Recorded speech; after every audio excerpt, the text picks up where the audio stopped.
그 사도 바울이 다메섹에서 변화될 때 또 그리고 3일 동안 말을 못했잖아요. 눈을 멀었잖아요. 눈이 멀어 있었는데 그때 아나니아가 안수하면서 예수님이 그 바울에게 가서 안수해 주라니까, 아니 이 사람은 우리 잡아 죽이려는 사람인데 왜 거기 가냐니까, 아니다, 이방인을 위해서 준비된 나의 그릇이다. 예수님이 이렇게 그때도 이방인에 대한 이야기를 하셨는데 바울도 그걸 분명히 알고 있어요. 자기는 유대인들에게로 보낸 게 아니고 이방인들에 보낸 사도다, 제사장이다, 이렇게 표현하고 있습니다. 그래서 우리가 목회를 하다 보면요, 목사님들이 우리나라뿐만 아니고 세상에 많잖아요. 물론 안 믿는 사람보다는 적지만은 목사님들 어떤 분들은 큰 교회, 어떤 분들은 저처럼 막 개척에 대한 또 마음을 주시는 개척교회, 또 어떤 분들은 굳이 우리나라에도 전도하는 사람 많은데 희한하게 또 인도, 우리가 아시는 데는 인도, 또 인도네시아, 캄보디아, 또 그리고 예전에 또 김재태 목사님 서부 아프리카, 세네갈 들어본 적도 없잖아요. 세네갈 하면 우리는 갈치밖에 모르잖아요. 여러분 시중에 막 큰 갈치들 거의 세네갈에서 왔다 보면 돼요. 요즘에 어디서 온지 모르는데 예전에 전부 세네갈에, 거긴 갈치를 안 먹으니까 세네갈 사람들. 그러면 막 큰 컨테이너 막 하면 그냥 예를 들어 우리나라 돈 1,000만 원 하면 그냥 큰 컨테이너로 싣고 와도 되거든요. 그래서 제가 이렇게 시장 가다 어느 날 보면 세네갈산 딱 써놨어요, 마트 같은데. 야, 여기구나. 그러니까 그렇게 거기 가서, 거기서는 안 먹는 어류니까 우리나라에서는 막 갈치 맛있게 먹지만 거기는 안 먹거든요. 왕창 사와가지고 이제 판매하고 그랬죠. 그러니까 거기까지 우리 생각에는 왜 거기 갈까? 말도 안 통하고, 거기는 보통 낮에 온도가 있잖아요. 보면 50도까지도 올라가고 이러거든요. 뜨거울 때 낮에 밖에 못 서 있어요. 그런데 기후도 안 맞고 풍토병도 있고, 또 환경이 지금처럼 우리처럼 완전히 이렇게 의료가 발달한 것도 아니거든요. 그래서 그 선교사님이 결국 심장병을 얻어왔지만은, 그러면서도 또 세네갈을 위해서, 또 프랑스에 가 있는 게 프랑스인을 위해 가는 것도 있지만 세네갈인들이 프랑스 지배를 받았거든요. 그 프랑스어를 써요, 이 학교에서. 그래서 그 유학을 세네갈 학생들이 공부하려고 프랑스로 오거든요.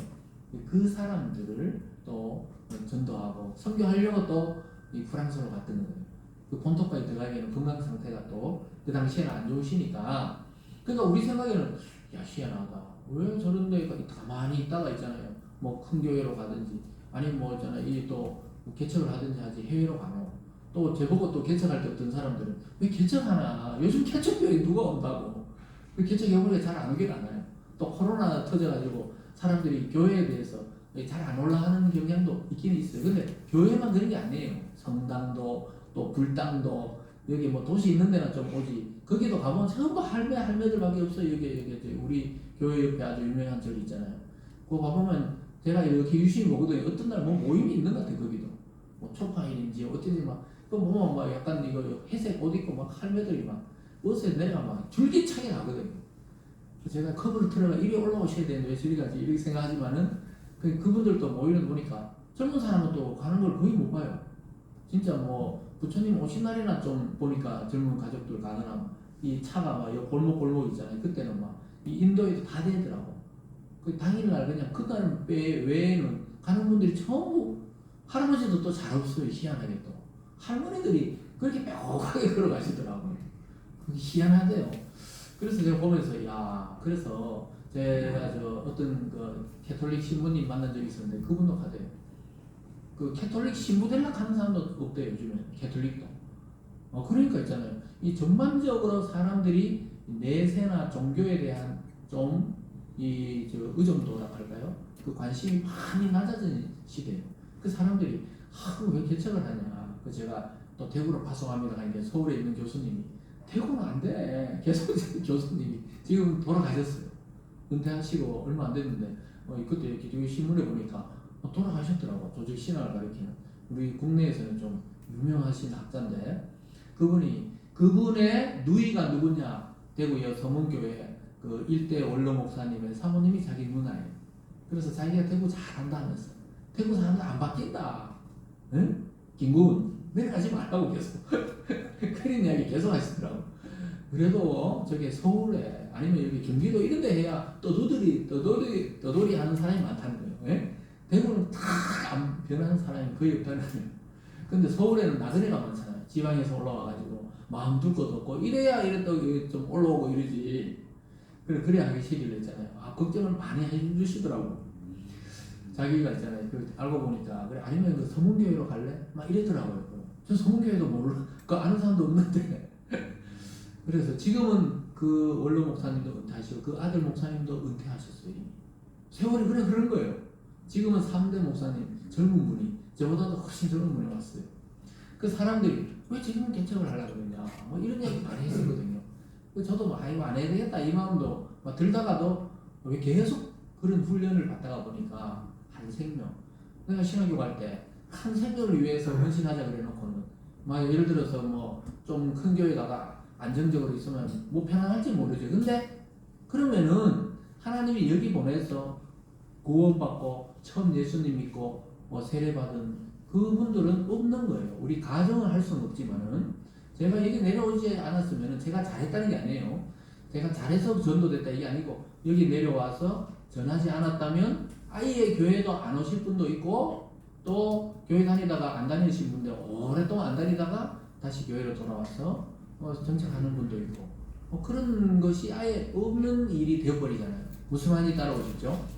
그래서 여러분들이 입을 벌리지 않으면 여러분들을 통해 구원할 하나님의 어린 영혼이 돌아올 수가 없는 거예요. 하나님 계속 기다리고 있는 거예요. 그래서 여러분들도 오늘 이 바울의 고백처럼 입을 열어서 나를 통해 구원의 역사가 기다리고 있는 사람이 있다는 걸 확신하시기 바랍니다. 그러면서 이 복음의 제사장은 하나님이 줬기 때문에 누구도 직분을 자랑할 수 없다. 왜냐? 은혜로 되었다 이렇게 말합니다. 여러분 은혜란 말은 선물로 번역할 수 있어요. 하나님이 선물로 사도는 사도가 되게 하고 목사는 목사 되게 하고 집사님은 집사님 되게 하고 장로는 장로님 되게 하고 또 권사님들은 권사님 되게 하셨다. 이게 직분은 전부 선물이에요. 선물. 그래서 선물이기 때문에 자랑할 수가 없다고 이야기하고 있습니다. 17절부터 19절에서 이렇게 말하죠. 그러므로 내가 그리스도 예수 안에서 하나님의 일에 대하여 자랑하는 것이 있거니와 그리스도께서 이방인들을 순종하게 하기 위하여 나를 통하여 역사하신 것 외에는 내가 감히 말하지 아니하노라. 그 일은 말과 행위로 표적과 기사의 능력으로 성령의 능력으로 이루어졌으며 그리하여 내가 예루살렘으로부터 두루 행하여 일루리곤까지 그리스도의 복음을 편만하게 전하였노라. 사도 바울의 자기 고백이에요. 지금까지 교리적인 것 또 이 로마교회 문제에 대해서 또 이렇게 하다가 이제 15장에 오면서 자기가 왜 이렇게 되었냐 하면은 나를 그리스도의 복음의 제사장으로 부른 다음에 내 능력으로 한 게 아니라는 거예요. 사도 바울은 사실 몸이 좀 허약했다고 보거든요. 왜 그러냐면은 이 자기 고질적인 질병이 있었어요. 그것이 안질인지 간질인지는 이 학자마다 좀 달라요. 그 만약 간질이 있으면 설교하다가 넘어져서 요즘 말로 하면 거품 물고 뭐 한참 기다려야 되잖아요. 그게 자기가 덕이 되지 않는다고 말했거든요.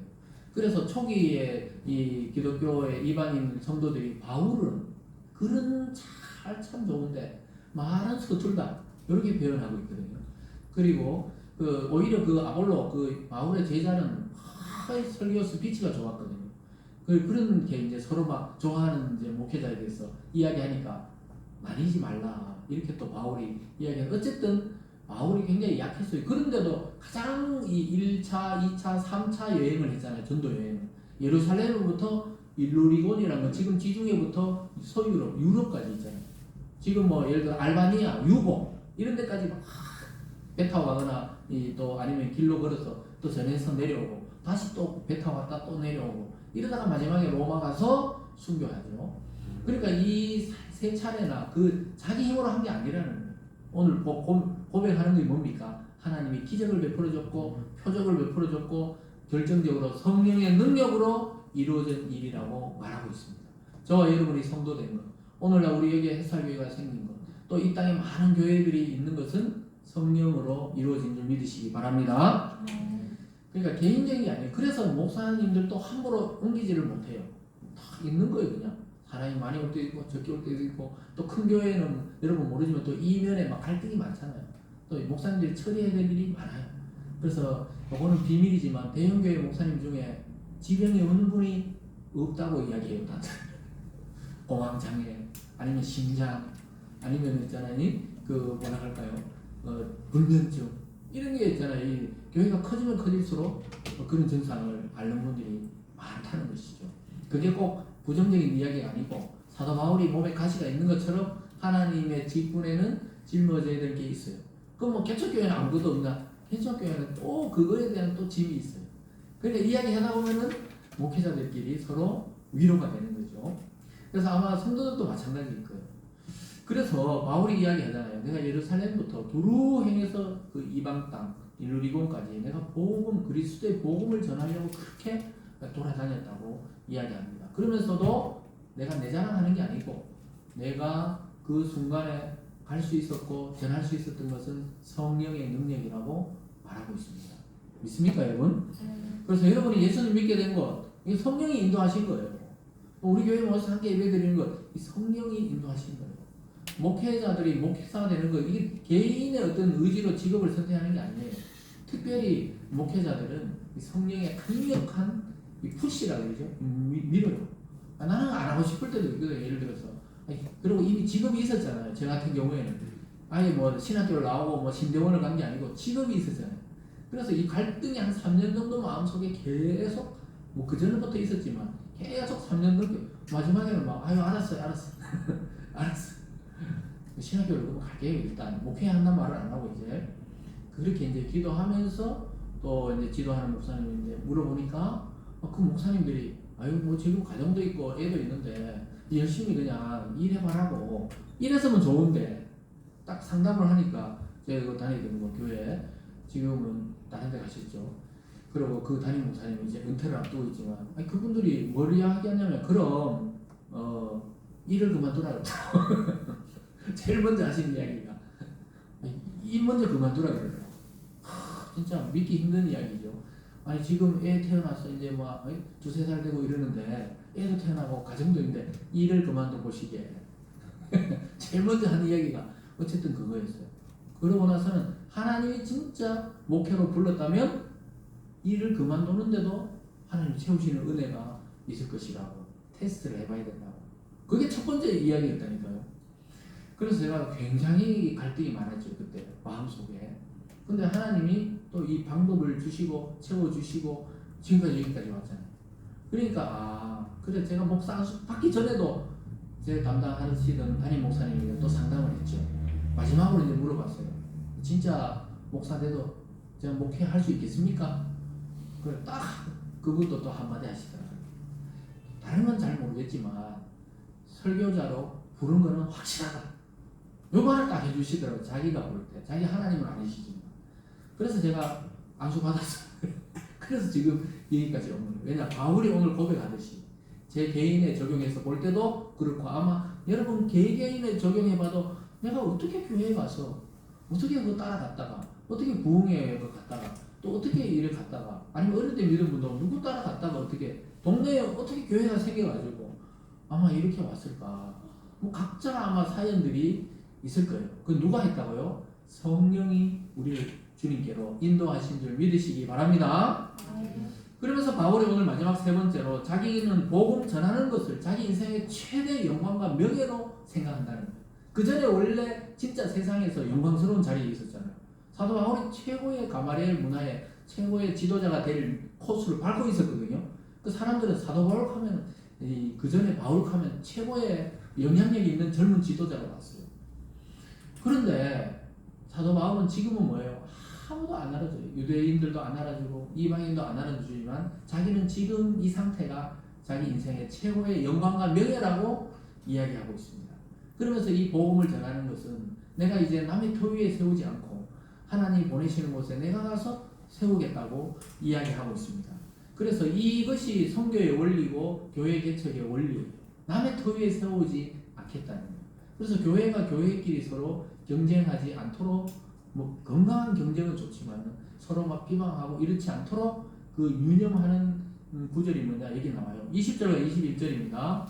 우리 함께 읽어볼까요? 시작. 또 내가 그리스도의 이름을 부르는 곳에 복음을 전하지 않기를 힘썼노니 이는 남의 터 위에 건축하지 아니하려 함이라. 기록된 바 주의 소식을 받지 못한 자들이 볼 것이요 듣지 못한 자들이 깨달으려 함과 같으리라. 그래서 자기는 남의 터 위에 즉 이미 다른 사도나 성도가 가서 막 교회를 개척하고 거기에 성도들이 모이는 그 바로 옆에가 아니라 또 이렇게 하지 않겠다. 않겠다. 이렇게 하면서 못 본 자들이 볼 것이요 듣지 못한 자들이 듣도록 하겠다. 이방인들은 하나님이란 말 자체를 몰라요. 왜냐하면 그냥 그리스 뭐 로마 신화 뭐 이런 거나 듣고 자랐지. 그리스나 로마 사람들이 뭐 하나님에 대한 신앙, 여호와 이 들어본 적이 없는 거예요. 그들에게 소식을 듣게 하고 못 본 자들에게 하나님의 영광을 보게 하는 그것으로 나는 부름을 받았지. 이미 교회가 서 있는 예루살렘과 또는 어떤 지역에 내가 가서 거기 막 경쟁하듯이 세우지 않겠다. 이렇게 지금 이야기하고 있는 겁니다. 그래서 지금도 여러분들 어떻게 돌아보면 교회가 많은 것 같잖아요. 근데 예수님 믿고 교회 다니는 사람이 대구 같은 경우에는 10%도 안 됩니다. 이 많은 도시 안에 선교지와 비슷해요. 대구 같은 경우에는 특별히 이 호남 지역은 보통 도시들이 20% 정도 예수 그리스도를 믿는 사람들이 많거든요. 그런데 희한하게 이쪽 영남 이쪽 내륙 특히 우상, 미신, 불교가 막 센 지역이라고 하죠. 그런데 요즘 그것도 다 약해지고 교회는 더 약해져가지고 지금 한 6%, 5%로 보고 있거든요. 그 100명 중에 한 4~5명 믿고 있는 거예요. 그 230만 명 중에 대구 인구 시내에 있는 중에 23만 명이 안 된다는 거예요. 10%가 안 되니까. 그만큼 선교지와 마찬가지입니다. 그래서 개척은 계속 돼야 돼요. 한 명이 오더라도 새로운 사람이 한 명이 와도 좋은 거예요. 왜냐? 안 믿는 자가 믿게 되기 때문에 교회의 사명이 있는 겁니다. 그래서 바울이 지금 그 정신으로 자기가 지금 이야기하고 있는 거예요. 그래서 어떻게 보면은 한 교회에 목사님들, 사역자가 너무 많이 모여 있는 것이 이게 성경적이지 않을 수가 있어요. 좀 흩어져야죠. 물론 교회가 크다 보면 부서가 다양하니까 그렇지만은 그래서 바울은 그 과정에서 자기 삶과 인생과 젊음이 사용된 것 자체를 명예롭게 여겼습니다. 그래서 바울은 자기가 뭐 공을 쌓기 위해서 막 여기도 개척하고 고린도도 개척하고 에베소도 개척하고 로마도 개척하고 또 뭐 아까 말한 일루리곤까지 가서 개척하고 이랬던 게 내 공로를 쌓기 위해서가 아니라 성령에 이끌려가지고 가다 보니까 여기도 하고 저기도 하고 여기까지 왔다 이 이야기를 하고 있는 것입니다. 사랑하는 여러분, 이 세상에 태어나서 우리는 수많은 일들을 겪고 또 수많은 직업이 이 세상에 있습니다. 그러나 성도의 가장 궁극적인 직업이라 하면 뭐냐? 복음을 증거하는 것이 여러분들의 직업이에요. 세상에 있는 그 직업은 하나님 볼 때는 아르바이트, 정규직이라도 전부 아르바이트고 진짜 여러분의 본분은 나 맡은 본분은 뭐라고요? 이 복음을 전하는 건 줄 믿으시기 바랍니다. 그래서 바울이 이야기하고 있죠. 자기는 복음을 전하는 그 도구가 된 자체를 영광스럽게 생각한다는 거예요. 예를 들어 저를 비유하면 저는 목사가 되어서 설교하고 또 사람들 만나 성경을 가르칠 수 있고 이런 통로가 하나님의 말씀의 통로가 된 것 자체를 나는 기뻐한다는 거예요. 우리 교회에 뭐 100명이 모이고 200명이 모이고 이것도 기쁘겠지만 그거는 하나님이 하실 일이고 우리가 그 순간에 어떤 자를 구원하기 위해서 통로로 도구로 사용됐다는 자체를 바울이 지금 자기는 자기의 가장 큰 명예와 영광으로 생각한다는 거예요. 여러분도 그런 위치에 있는 거지. 여러분 우리의 위치가 뭡니까? 하나님의 자녀잖아요. 자녀. 아들과 딸. 하나님의 자녀라는 그 자체가 뭐요? 영광이에요. 여러분은 신의 아들입니다. 네? 이 세상에 어떤 사람이 태어나고 자기 뭐 하나님의 아들이다. 자기가 뭐 또 다시 온 예수다. 뭐 이러잖아요. 그럴 필요 없어요. 저와 여러분이 모두가 사실은 하나님의 아들과 딸입니다. 믿습니까? 그 자체가 영광이라니까요. 그래서 우리가 무엇이 되어야 된다고 자꾸 생각하잖아요. 근데 하나님은 그걸 원하지 않는 거예요. 내가 세상에서 뭔 위치, 어떤 것이 되는 것이 하나님 기쁘게 하는 건 줄 자꾸 착각하잖아요. 그게 아니에요. 여러분 자녀를 키워보면 자녀인 자체가 기쁘잖아요. 예를 들어 막둥이 10살짜리 지아가 만약에 아빠 보니까 이제 나이가 조금씩 들어가니까 난 좀 일찍 사회생활 할게요. 난 직장 다닐게. 오늘부터 스타벅스 가서 알바할게요. 만약에 애가 이런다면 아이고 기쁘다. 네가 이제 10살 되더니 깨달았구나. 이럴 부모가 어디 있겠어요. 야 니는 그냥 아직 더 커라. 밥 잘 먹고 건강하게. 하나님이 그러고 있다 이 말이에요. 여러분들이 세상에서 자꾸 뭐가 되라고 지금 하나님이 요구하는 게 없어요. 우리가 착각하는 거예요. 자꾸 뭘 잘해야 되고 내가 만약에 금식기도를 40을 해야 되고 전도를 100명 해야 하나님 좀 기뻐할까? 그게 아니라고 지금 바울이 이야기하잖아요. 자기가 다니면서 막 수십 군데 복음을 전했다고 하나님 나를 기뻐하는 게 아니고 내가 복음의 통로로 쓰였다는 자체로 자기가 영광스럽고 기쁘다는 거예요. 하나님의 자녀라는 자체로 여러분들 만족하시기 바랍니다. 그보다 더 큰 이 지위가 어디 있겠어요? 더 높은 자리가 어디 있겠어요? 대통령 전화하라 해도 저는 안 할 거예요. 할 능력도 없지만 하는 사람도 없죠. 왜요? 하나님의 아들, 신의 아들. 그거 얼마나 좋아요. 그냥 하나님 기도하고 말씀 전하고 또 복음 전하고 이 자체가 얼마나 인생에 이 가치가 보람이 있습니까? 왜냐? 예수님과 또 하나님을 아는 것 그리고 성경이 이야기하잖아요. 한 세대는 가고 한 세대는 오되 땅은 영원히 있다. 이 말이 뭐죠? 하나님의 창조 세계는 영원하지만 우리가 하는 모든 일들은 어느 날 은퇴하거나 그만두거나 우리 몸조차도 육체도 벗을 날이 있는 거예요. 다 지나가는 거예요. 근데 우리가 전했던 복음 이건 영원해요. 내가 전도한 그 영혼 천국에서 영원히 야, 니도 택해야 물론 하나님 불렀지만 니도 택해야 내 같이 천국 와서 이렇게 지내는구나. 이 이야기 듣는 게 가장 큰 영광이라고 말하고 있습니다. 여러분 삶을 다시 재정립하시기 바랍니다. 생각을 바꿔야 돼요. 우리가 인생이 얼마나 남을지 몰라도 잘 생각해야 돼요. 왜냐하면 벌써 저희 나이도 저희 친구 중에도 하늘나라 간 사람도 있고 저보다 더 어린 후배들도 그런 사람도 있고 얼마 전에 우리 와이프 친구가 또 뭐 그렇게 하늘나라 간 사람도 있고 그러니까 이게 삶이 어느 정도일지 우리는 아무도 모르잖아요. 남아있는 생에 그리스도의 영광과 하나님 나라를 위해서 아름답게 쓰여지는 주님의 도구 되시기 주님의 이름으로 축복합니다.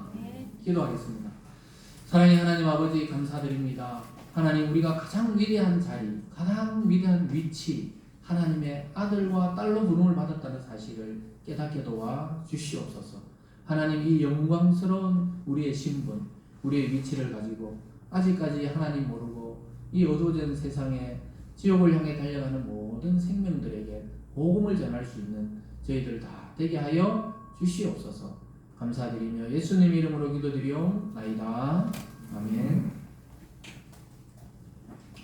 찬송가 320